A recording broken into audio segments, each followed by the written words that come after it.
दिल्ली से एक युवक अचानक लापता हो गया। परिवार और दोस्त उसे ढूंढते रहे, लेकिन उसका इंस्टाग्राम अकाउंट एक्टिव था। वहां लगातार नए वीडियो अपलोड हो रहे थे।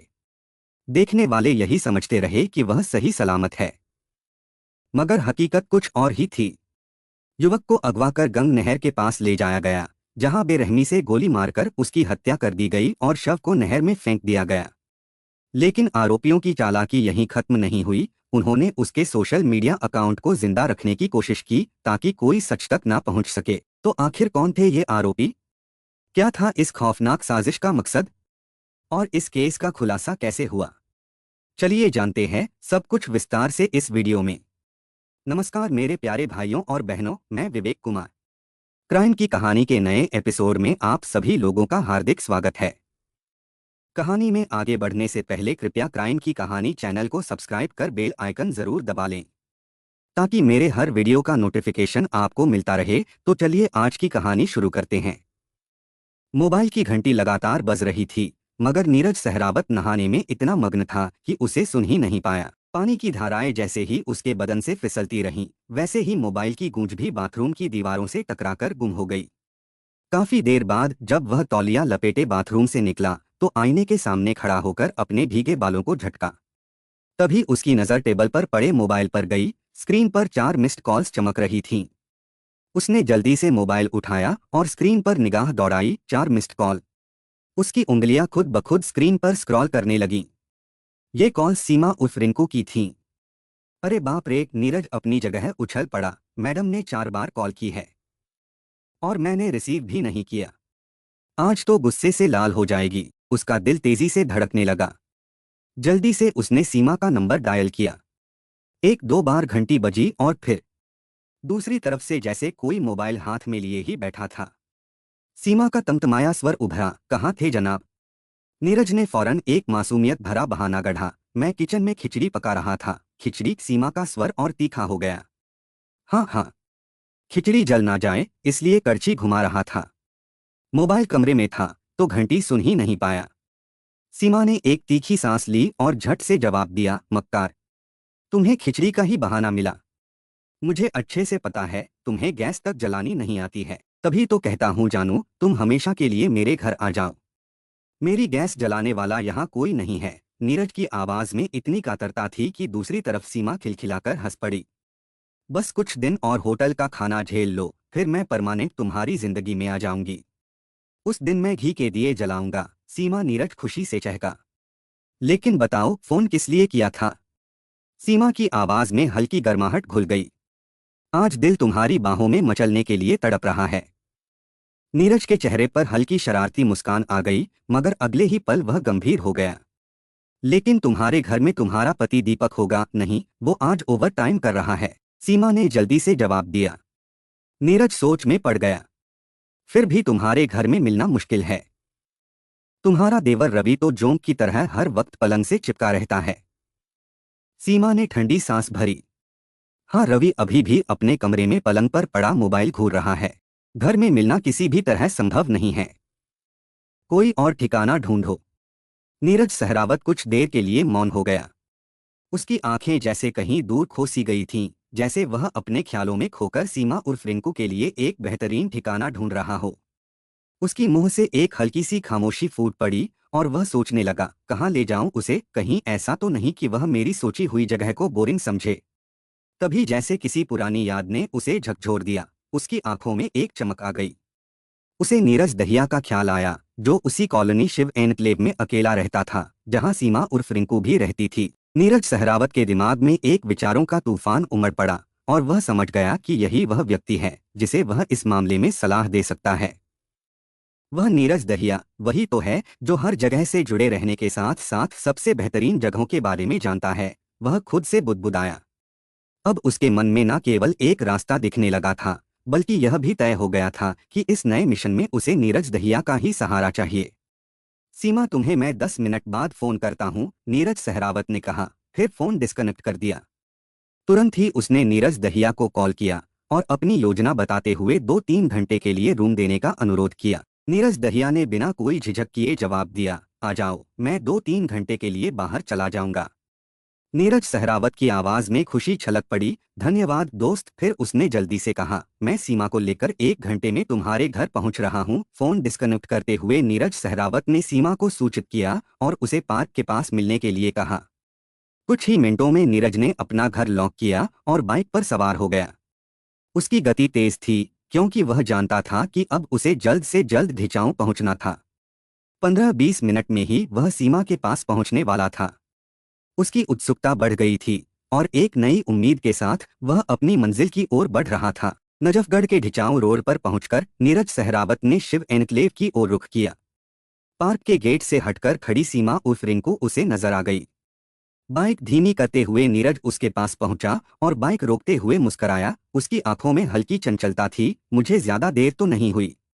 नहीं, सीमा ने मुस्कराते हुए जवाब दिया, मैं भी अभी अभी घर से आई हूं। फिर उसने शरारत से पूछा, तुमने यहाँ क्यों बुलाया है? बाइक पर बैठ जाओ, नीरज ने फिर से कहा। यहीं पास में मेरा दोस्त नीरज दहिया रहता है, हम उसी के घर जा रहे हैं। सीमा ने एक हल्की सी मुस्कान दी और उचककर नीरज की बाइक पर बैठ गई। नीरज उसे लेकर नीरज दहिया के घर पहुंच गया। अब तुम 2 घंटे के लिए मेरे घर में कैद हो जाओ, नीरज दहिया ने हंसी मजाक करते हुए कहा। मैं ताला बंद करके 2 घंटे के लिए टहल आता हूँ। नीरज सहरावत सीमा उर्फ रिंकू के साथ कमरे में दाखिल हो गया। उसकी नजरें उत्सुकता से भरी हुई थीं और वह जानता था कि इस पल को वह लम्हों तक महसूस करेगा। नीरज दहिया ने कमरे का ताला बाहर से बंद कर दिया और चाबी को जेब में डालते हुए हल्के फुल्के कदमों से एक तरफ बढ़ गया। उसकी चाल में ऐसी लापरवाही थी जैसे वह इस सब को लेकर पूरी तरह से सहज हो और इस पल का पूरा नियंत्रण उसके हाथ में था। 24 मार्च 2024 को सुबह दिल्ली के द्वारका जिले के थाना हरिदास नगर में एक महिला परेशान हालत में एसएचओ बलराम सिंह बेनीवाल के पास पहुंची। उसकी आंखों में चिंता और निराशा थी, जैसे उसने किसी बड़े संकट का सामना किया है। उसकी स्थिति देखकर एसएचओ ने उसे तुरंत बिठाया और बड़ी आत्मीयता से पूछा, क्या हुआ, तुम इतनी परेशान क्यों हो? महिला ने सुबकते हुए जवाब दिया, साहब मेरा नाम ज्योति है। मेरा भाई रवि कुमार 5-6 मार्च की रात से लापता है। मैंने अपने पति और बड़ी बहन के साथ हर मुमकिन जगह पर तलाश किया है, लेकिन वह कहीं भी नहीं मिल रहा है। एसएचओ बलराम सिंह बेनीवाल की आंखों में भी चिंता का संकेत आया। उसने सख्ती से पूछा, रवि की उम्र कितनी है? रवि 31 वर्ष के आसपास का है साहब, ज्योति की आवाज में हल्का सा कंपन था। यहाँ ढिचाऊ रोड पर शिव एन्क्लेव में अपने भाई और भाभी के साथ रहता था। उसे आप तलाशने की कृपा करें। एसएचओ बलराम सिंह बेनीवाल ने उसकी बातों को ध्यान से सुना और फिर सख्त आवाज में पूछा, तुम्हें किसी पर शक है? कोई ऐसा व्यक्ति जिससे तुम्हारे भाई की दुश्मनी रही हो या कोई लेन देन का मामला हो? मुझे किसी पर संदेह नहीं है साहब, ज्योति ने दृढ़ता से कहा। उसकी आंखों में एक अजीब सी बेचैनी और उलझन थी। काम क्या करता था तुम्हारा भाई? एसएचओ ने अगला सवाल किया। उसकी आवाज में एक ठोस लेकिन समझने वाली लहजा था। साहब वह अपने ही खेत में खेती करता था, ज्योति ने जवाब दिया। उसकी आवाज में अब भी वही बेचैनी झलक रही थी। एसएचओ बेनीवाल ने तुरंत एसआई के साथ ज्योति को भेजकर गुमशुदगी दर्ज करा दिया। वह जानते थे कि इस मामले को जल्द से जल्द सुलझाना बेहद जरूरी है। फिर ज्योति को आश्वासन देते हुए कहा, हम इस मामले को गंभीरता से हैंडल करेंगे, तुम चिंता मत करो। जल्दी ही रवि को ढूंढ निकालेंगे। ज्योति को यह सुनकर थोड़ी राहत मिली और वह वापस लौट गई। एसएचओ बलराम सिंह बेनीवाल ने अब मामले की गंभीरता को समझते हुए डीसीपी द्वारका अंकित सिंह को रवि की गुमशुदगी के बारे में जानकारी दी और उनसे सलाह मांगी। डीसीपी अंकित सिंह ने मामले को गंभीरता से लिया और ध्यान से सुना। यह मामला न सिर्फ एक गुमशुदगी का है, बल्कि इसके पीछे कुछ और भी हो सकता है, उन्होंने कहा। फिर वह तुरंत एसएचओ को दिशा देते हुए बोले, लव अफेयर और लेन देन वाले एंगल पर भी जांच करो। इन दोनों पहलुओं को ध्यान में रखते हुए हमें रवि की गुमशुदगी का कारण जल्दी से जल्दी पता लगाना होगा। इसके बाद एसएचओ बेनीवाल 2 कांस्टेबल के साथ रवि कुमार के घर की ओर रवाना हो गए। ज्योति ने गुमशुदगी की सूचना में अपने बड़े भाई दीपक के घर का एड्रेस लिखा था और पुलिस टीम उसी एड्रेस पर पहुंची। जब वे दीपक के घर पहुंचे तो वहां दीपक और उसकी पत्नी सीमा उर्फ रिंकू दोनों मौजूद थे। पुलिस को देखकर दोनों सत्ते में आ गए, जैसे उन्हें किसी अनहोनी का एहसास हुआ हो। दीपक तेजी से दरवाजे की ओर बढ़ा। एसएचओ बेनीवाल वैन से उतरते हुए कांस्टेबल के साथ घर के पास पहुंचे। मैं द्वारका थाने से आया हूं, एसएचओ ने गंभीर स्वर में कहा। ज्योति ने रिपोर्ट लिखवाई है कि रवि 5-6 मार्च से घर से लापता है। दीपक के चेहरे पर एक पल के लिए आश्चर्य और चिंता दोनों की मिलीजुली भावना नजर आई, लेकिन एसएचओ ने उसकी आंखों में गहरी नजरें डालते हुए कहा, दीपक, हमें पूरी जानकारी चाहिए। यह मामला अब हमारी जांच के तहत है। ज्योति का दिमाग खराब हो गया है साहब। दीपक के कुछ कहने से पहले ही सीमा उर्फ रिंकू, जो अपने पति के पीछे दरवाजे पर खड़ी थी, नाक सिकोड़ते हुए बोली, मुझसे वह इस बारे में ही पूछ रही थी। मैंने उसे संतुष्ट कर दिया था, फिर भी वह रिपोर्ट लिखवाने थाने पहुंच गई। एसएचओ बेनीवाल ने गंभीरता से सीमा को ऊपर से नीचे तक देखा और पूछा, कैसे संतुष्ट किया था तुमने ज्योति को? क्या रवि लापता नहीं हुआ है? यही तो कहा था साहब मैंने, सीमा ने अपनी बात जारी रखते हुए कहा। रवि बेशक 5-6 मार्च की रात को कहीं चला गया है, लेकिन उसके इंस्टाग्राम पर बराबर मैसेज आ रहे हैं। वह मैसेज कर रहा है, लेकिन कहाँ है यह नहीं बता रहा है। ऐसे में कैसे कह दें कि वह गुम हो गया है? उसके द्वारा किए गए मैसेज दिखाओगी मुझे? एसएचओ बेनीवाल ने गंभीरता से पूछा। क्यों नहीं साहब, सीमा बोली, और जैसे ही उसने अपना फोन निकाला, एसएचओ के मन में एक नया विचार आया। वह सोचने लगे, यह औरत जरूरत से ज्यादा तेज है। सीमा कुछ ही देर में अंदर कमरे में गई और अपना तथा अपने पति दीपक का मोबाइल लेकर बाहर आ गई। वह जल्दी से अपने व्हाट्सएप ग्रुप को खोलते हुए एसएचओ बेनीवाल के सामने लाई और कहा, देख लीजिए, रवि ने अभी कुछ दिन पहले मैसेज किया है, भाई भाभी मैं जहां हूं ठीक हूं, मेरी चिंता ना करना, मैं शीघ्र एक काम निपटा कर लौटूंगा। फिर उसने और भी जानकारी दी, यह भी देखिए। सीमा ने स्क्रीन पर एक और तस्वीर दिखाई। रवि सोशल मीडिया पर भी एक्टिव है, उसने अपनी पुरानी फोटो अपलोड की है। एसएचओ बेनीवाल ने ध्यान से देखा और उन्हें यह देखकर महसूस हुआ कि रवि के बारे में उसकी भाभी झूठ नहीं बोल रही है। रवि जिंदा था और लगता था कि वह कहीं किसी जरूरी काम में फंसा हुआ था, जो उसे अपने परिवार से दूर रखे हुए था। एसएचओ बेनीवाल ने एक गहरी सांस ली और कहा, ठीक है, रवि का आप लोग इंतजार कीजिए। जब वह लौट कर आ जाए तो थाना हरिदास नगर में सूचित कर दें। जी साहब, इस बार दीपक ने होठ खोले और सिर झुकाते हुए जवाब दिया। एसएचओ बेनीवाल ने एक आखिरी बार उन दोनों को देखा और फिर अपने स्टाफ के साथ वापस लौटने के लिए मुड़ गए। पुलिस ने यह मानते हुए कि रवि सही सलामत है, कुछ समय के लिए इस मामले पर चुप्पी साध लिया। दिन निकलते गए, तारीखें बदलती रहीं, लेकिन रवि किसी के सामने नहीं आया। हालांकि रवि की तरफ से भेजे जा रहे मैसेज और पुरानी फोटो सीमा और दीपक के मोबाइल पर आते रहे, जिससे यह माना गया कि रवि जहां भी है वह ठीक है और अपनी इच्छाओं के मुताबिक कहीं फंसा हुआ है। लेकिन ज्योति, जो अपने भाई के बारे में चिंतित थी, लगातार परेशान रही। उसके दिल में सख्त सवाल थे कि अगर रवि ठीक है तो वह क्यों वापस नहीं आ रहा है। वह बार बार पुलिस स्टेशन जाती, लेकिन हर बार उसे वही जवाब मिलता, वह ठीक है, चिंता की कोई बात नहीं है। धीरे धीरे 2 महीने हो गए थे जब से रवि घर से लापता हुआ था। ज्योति का सब्र टूटने लगा था। उसे अब यकीन होने लगा था कि रवि किसी बड़ी साजिश का शिकार हो गया है। भैया भाभी के भेजे गए मैसेज उसे अब धोखा लगने लगे थे। यदि रवि सही सलामत होता तो उसे क्यों चुप कर बैठना पड़ता? क्यों वह सामने नहीं आ रहा था? अगर वह ठीक है तो क्या उसे डर है? ज्योति के मन में इन सवालों ने घर कर लिया था और वह पूरी तरह से परेशान हो गई थी। ज्योति ने एक बार फिर थाना हरिदास नगर का रुख किया। पुलिस के द्वारा उसे फिर से समझाया गया कि रवि जीवित है और वह बस कुछ कामों में व्यस्त है, लेकिन ज्योति अब यह मानने को तैयार नहीं थी। उसका मन अब पूरी तरह से उलझन में था। उसने सीधे डीसीपी अंकित सिंह से संपर्क किया और कहा, साहब, कोई हम सभी को गुमराह कर रहा है। यदि मेरा भाई सही सलामत होता तो क्यों मुंह छिपाकर बैठा रहता? उसे कब का सामने आ जाना चाहिए था। ज्योति की बातों में दम था और डीसीपी अंकित सिंह ने इस मामले में गहराई से जांच करने का मन बना लिया। वह ज्योति को वापस भेजकर एसएचओ से संपर्क करते हुए स्थिति को गंभीरता से लिया। डीसीपी ने इस जांच में अब AATS incharge inspector Kamlesh Kumar, SI Dinesh Kumar, ASI Vidyanand, head constable Jagat Singh और संदीप जैसे अधिकारियों को भी लगा दिया। टीम का नेतृत्व एसीपी ऑपरेशन राम अवतार को सौंपा गया। पुलिस टीमें अब पूरी तरह से इस मामले की गहनता से जांच करने में जुट गईं।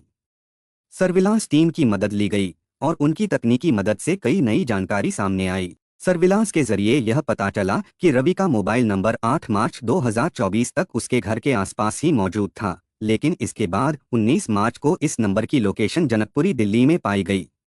जांच टीम इस नई जानकारी को लेकर हैरान थी। अगर रवि 5-6 मार्च की रात को घर से चला गया था तो उसका फोन भी उसी के साथ होना चाहिए था। ऐसे में 8 मार्च तक उसके फोन की लोकेशन घर के आसपास कैसे हो सकती है? क्या रवि 8 मार्च तक घर में छिपकर बैठा रहा था? यह सवाल टीम के लिए एक बड़ा सिरदर्द बन गया, क्योंकि अगर वह घर में होता तो वह अपनी भाभी और भाई को जरूर दिखाई देता। यह असंभव था। जांच टीम ने उस लोकेशन को ट्रैक करना जारी रखा जो जनकपुरी की थी। वे वहां पहुंचे, लेकिन वहां कुछ खास हाथ नहीं लगा। यह देखकर टीम ने यह अनुमान लगाया कि रवि 8 मार्च के बाद जनकपुरी आया होगा और शायद कुछ समय के लिए वहीं था। इसके बाद उसके फोन की लोकेशन उत्तर प्रदेश की ओर शिफ्ट हो रही थी, जिससे यह संकेत मिल रहा था कि रवि अब दिल्ली से बाहर किसी जगह पर हो सकता था। जांच टीम ने रवि के मोबाइल नंबर की कॉल डिटेल्स 5-6 मार्च और उसके बाद की निकाली और यह खुलासा हुआ कि रवि ने 5-6 मार्च की रात को आखिरी कॉल एक नंबर पर की थी और वह नंबर नीरज सहरावत का था। यह जानकारी जांच टीम के लिए एक बड़ा मोड़ साबित हुई। पुलिस ने अब नीरज सहरावत की भूमिका की जांच शुरू किया। इस दौरान पुलिस को यह पता चला कि 5-6 मार्च को दीपक की पत्नी सीमा उर्फ रिंकू की लोकेशन भी नीरज सहरावत और रवि के मोबाइल के साथ उत्तर प्रदेश में मिली थी। जांच में एक और अहम मोड़ आया जब पुलिस ने दीपक के घर के बाहर लगे सीसीटीवी कैमरे की फुटेज देखी। यह फुटेज 5-6 मार्च की रात 8-9 बजे की थी, जिसमें रवि को दीपक के घर के बाहर देखा गया। इससे यह साफ हुआ कि 5-6 मार्च की रात 8-9 बजे के बीच रवि घर से बाहर निकल कर गया था। अब जब पुलिस ने देखा कि रवि, नीरज और सीमा की लोकेशन उसी रात उत्तर प्रदेश में पाई गई थी, तो यह बात और भी स्पष्ट हो गई कि उस रात तीनों एक साथ थे। जांच टीम ने अब यूपी जाने वाले हाईवे पर स्थित टोल प्लाजा की जांच के लिए रवाना होने का निर्णय लिया। गाजियाबाद और मेरठ वाले रास्ते में पड़ने वाले टोल प्लाजा पर पुलिस को बड़ी सफलता मिली। यहां की सीसीटीवी फुटेज में नीरज सहरावत और रवि को एक स्विफ्ट कार में सवार होते हुए देखा गया। यह फुटेज 5-6 मार्च की रात 10 बजे की थी और इसमें साफ साफ दिख रहा था कि दोनों एक साथ थे। अधिक हैरान करने वाली बात यह थी कि जिस कार में नीरज और रवि सवार थे वह सीमा उर्फ रिंकू की थी। इससे यह स्पष्ट हो गया कि रवि को लापता करने में नीरज सहरावत और सीमा का हाथ था। उसी शाम जब पुलिस थाने में नीरज सहरावत और सीमा को पूछताछ के लिए लाया गया तो माहौल में सख्तियत थी। थाने के अंदर घड़ी की सुइयां जैसे रुक सी गईं, हर आंखें इनकी ओर थीं। सख्ती से पूछताछ करते हुए सीमा उर्फ रिंकू ने सिर झुकाकर खुलासा किया, मैंने ही अपने देवर रवि की हत्या अपने प्रेमी के द्वारा करवाई है। मैं अपना गुनाह कबूल करती हूँ।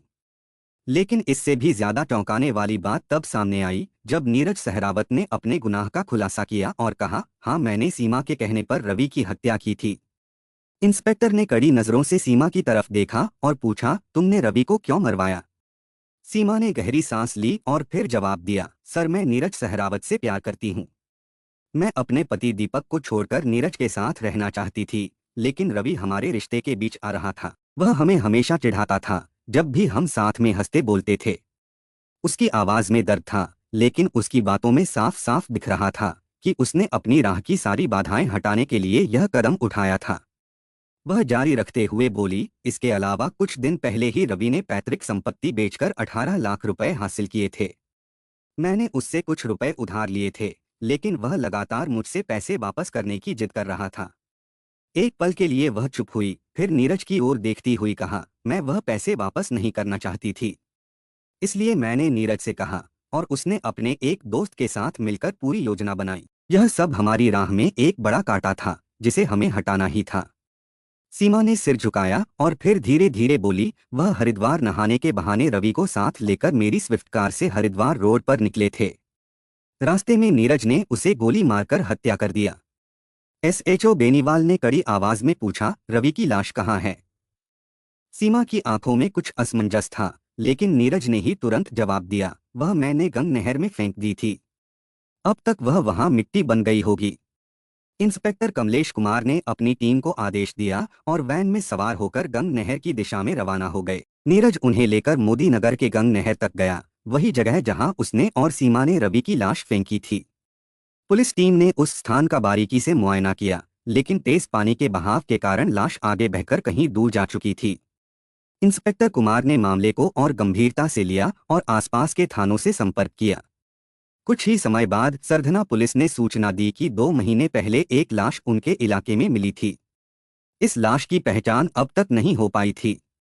जब सरधना पुलिस से संपर्क किया गया तो उन्होंने लाश से जुड़े महत्वपूर्ण सामान जैसे कपड़े, पर्स, जूते आदि पुलिस को सौंपे। सरधना पुलिस ने बताया कि यह लाश लावारिस मिली थी और उन्होंने हर संभव तरीके से उसकी पहचान करने की कोशिश की थी।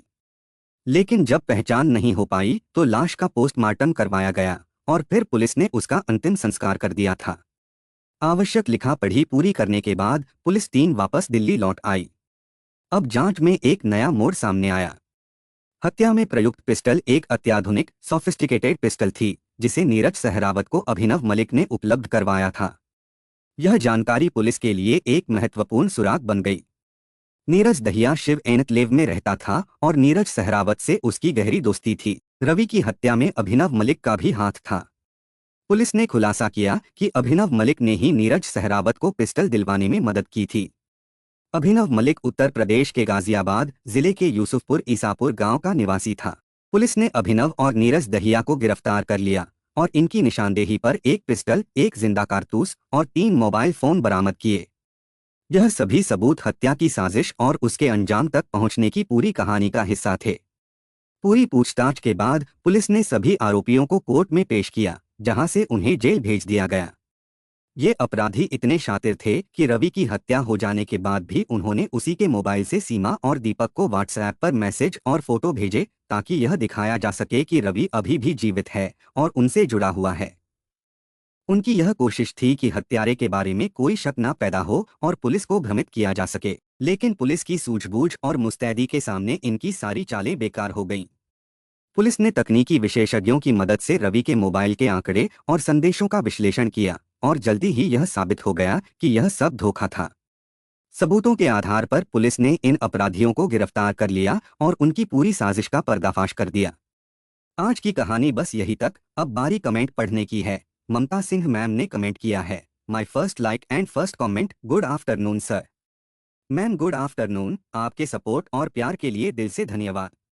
मीरा राय मैम ने कमेंट किया है, बेहद ही दुखद स्टोरी, जो प्यार करता है वह जान कैसे ले सकता है।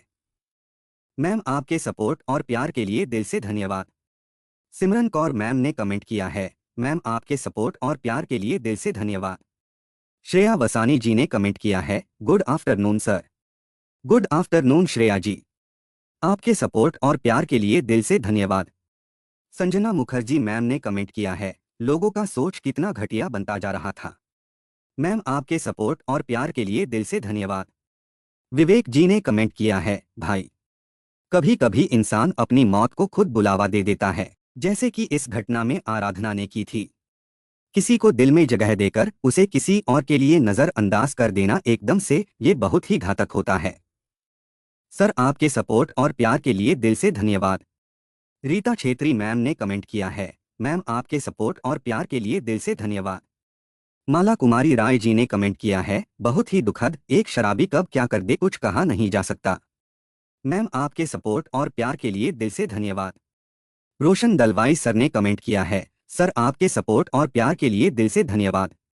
सुषमा शाह जी ने कमेंट किया है, कम उम्र में ही इतना क्रिमिनल सोच। मैम आपके सपोर्ट और प्यार के लिए दिल से धन्यवाद। रोशनी मेहरा जी ने कमेंट किया है, सैड स्टोरी, थैंक यू विवेक भाई। मैम आपके सपोर्ट और प्यार के लिए दिल से धन्यवाद। डेविड सर ने कमेंट किया है, सर आपके सपोर्ट और प्यार के लिए दिल से धन्यवाद। कल्पना लिंबू जी ने कमेंट किया है, मैम आपके सपोर्ट और प्यार के लिए दिल से धन्यवाद। जमुना अटलूरी जी ने कमेंट किया है, प्रेमी ने क्रोध में अपनी प्रेमिका का हत्या तो कर दी, क्रोध में लिया हुआ निर्णय हमेशा घातक होता है। सर आपके सपोर्ट और प्यार के लिए दिल से धन्यवाद। सरिता राय जी ने कमेंट किया है, मैम आपके सपोर्ट और प्यार के लिए दिल से धन्यवाद। खुशी खान जी ने कमेंट किया है, बेचारी गौरी जो घर का एकमात्र सहारा थी वो भी बिन मौत मारी गई। मैम आपके सपोर्ट और प्यार के लिए दिल से धन्यवाद। करिश्मा मौर्य जी ने कमेंट किया है, मैम आपके सपोर्ट और प्यार के लिए दिल से धन्यवाद। लोकेन राय जी ने कमेंट किया है, लोकेन जी आपके सपोर्ट और प्यार के लिए दिल से धन्यवाद। अनुज कुमार जी ने कमेंट किया है, बहुत गहरी और गलत काम किया है। सर आपके सपोर्ट और प्यार के लिए दिल से धन्यवाद। श्याम बहादुर गुप्ता सर ने कमेंट किया है, सर आपके सपोर्ट और प्यार के लिए दिल से धन्यवाद। गणपत सिंह भाटी जी ने कमेंट किया है, आराधना को कोई प्यार नहीं था और एक बार यह लत लग जाती है तो फिर मौत के बाद ही छुपती है और आराधना एक तरह से नए मर्दों से ही संतुष्ट होती थी। बेवकूफ औरत। सर आपके सपोर्ट और प्यार के लिए दिल से धन्यवाद। मनोज प्रभाकर जी ने कमेंट किया है, इंसान सोचता कुछ है होता कुछ और है। सर आपके सपोर्ट और प्यार के लिए दिल से धन्यवाद। शब्बीर काबू जी ने कमेंट किया है, 2-3 दिन बिजी था इसलिए कमेंट नहीं कर सका। सर आपके सपोर्ट और प्यार के लिए दिल से धन्यवाद। तहर भाई जी ने पाकिस्तान से कमेंट किया है, सर आपके सपोर्ट और प्यार के लिए दिल से धन्यवाद। जितेंद्र भट्ट जी ने कमेंट किया है, सेल्फिश वुमन, जो पति की ना हुई वह किसी की भी नहीं हो सकती। प्रवीण का साथ भी छोड़ दिया फिर दूसरे धर्म के लवर से, तो अंजाम तो यही आएगा। अपनी अय्याशी में बच्चों को अनाथ कर दिया। सर आपके सपोर्ट और प्यार के लिए दिल से धन्यवाद। सुमित अंबास्ता जी ने कमेंट किया है, सर आपके सपोर्ट और प्यार के लिए दिल से धन्यवाद। किरण लता जी ने कमेंट किया है, अनाथ आश्रम से लाकर बहुत बड़ी गलती की, उषा पचौरी ने अपने पाव पर कुल्हाड़ी मारी। मैम आपके सपोर्ट और प्यार के लिए दिल से धन्यवाद। सनी भंडारी जी ने कमेंट किया है, सर आपके सपोर्ट और प्यार के लिए दिल से धन्यवाद। मेरे कुछ भाई और बहन ऐसे भी हैं जो डेली के लिसनर है, हर वीडियो को देखते हैं और कमेंट करते हैं, जैसे गणेश सौद जी, गैरी शाह जी, मोहम्मद उमर जी, लक्ष्मी रावत मैम, नाज कश्मीरी जी, नीरा मेघ मैम, राहुल जयकर सर, रेखा सोकल जी, पिंकी जी, जहीर डॉन जी, समीर जी, रूही खान मैम, सीरत जी, आर सक्सेना जी, असदुल्लाह लघारी जी और सभी भाई बहनों को शुक्रिया जो मेरे वीडियो को लाइक शेयर और कमेंट करते हैं। आप लोग ऐसे ही अपना प्यार बनाए रखिए, मैं आप लोगों के लिए रोज नए वीडियो लाता रहूंगा। कहानी को लास्ट तक सुनने के लिए आपका धन्यवाद। इस कहानी के बारे में अपनी राय कमेंट करके जरूर बताइएगा और ऐसी ही अपराध की सच्ची कहानियों के लिए हमारे चैनल क्राइम की कहानी को सब्सक्राइब कर लीजिए। कहानी को लाइक और शेयर जरूर करें। धन्यवाद।